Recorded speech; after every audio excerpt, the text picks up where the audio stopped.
আজকে আপনাদের সাথে শেয়ার করব বাংলাদেশের ইতিহাস এবং ঐতিহ্যের সাক্ষী ষাট গম্বুজ মসজিদ সম্পর্কে।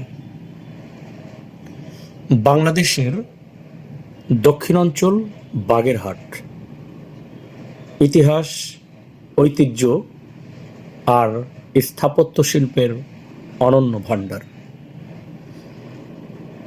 এখানে দাঁড়িয়ে আছে এক বিস্ময়কর স্থাপত্য, যার নাম ষাট গম্বুজ মসজিদ। ইউনেস্কো ঘোষিত বিশ্ব ঐতিহ্যের অংশ এই স্থাপনাটি আমাদের অতীতের গৌরবময় সাক্ষী। পঞ্চদশ শতকে সুলতানি আমলে মুসলিম শাসক ও সমাজ সংস্কারক খান জাহান আলী এই মসজিদটি নির্মাণ করেন। তিনি শুধু একজন ধর্মপ্রচারক ছিলেন না, তিনি ছিলেন জনকল্যাণমূলক কাজের অগ্রদূত। তার হাত ধরে বাগেরহাট পরিণত হয়েছিল মসজিদের শহর নামে খ্যাত। এই মসজিদটির আয়তাকার বিশাল প্রার্থনা কক্ষ নিয়ে নির্মিত। চারপাশে 11টি সামনের দরজা ও 7টি পাশের দরজা থেকে প্রবেশ করে সূর্যের আলো ও বাতাস।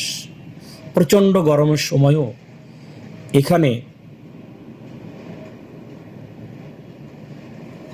গরম লাগে না বললেই চলে।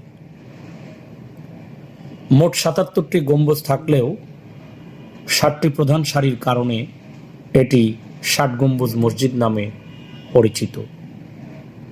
শক্তিশালী ইট, চুন, সুরকির ব্যবহার আজও এই স্থাপনাটিকে অটুট রেখেছে।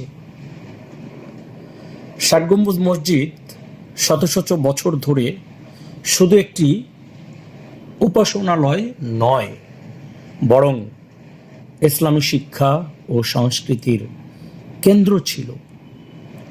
আজও এখানে স্থানীয় মুসল্লিরা নামাজ আদায় করেন, আর দেশ বিদেশ থেকে অসংখ্য পর্যটক আসেন এই স্থাপত্যের সৌন্দর্য উপভোগ করতে। 1985 সালে ইউনেস্কো ষাট গম্বুজ মসজিদকে বিশ্ব ঐতিহ্যের তালিকায় অন্তর্ভুক্ত করে। বর্তমানে বাংলাদেশ সরকার এই স্থাপনাটির সংরক্ষণে নানা পদক্ষেপ গ্রহণ করেছে। এর সৌন্দর্য ও ইতিহাসে মুগ্ধ হয়ে প্রতি বছর হাজার হাজার পর্যটক ভিড় জমায় বাগেরহাটের ষাট গম্বুজ মসজিদের সামনে। ষাট গম্বুজ মসজিদ শুধু একটি স্থাপত্যই নয়, এটি আমাদের সংস্কৃতি ও ঐতিহ্যের অমূল্য সম্পদ।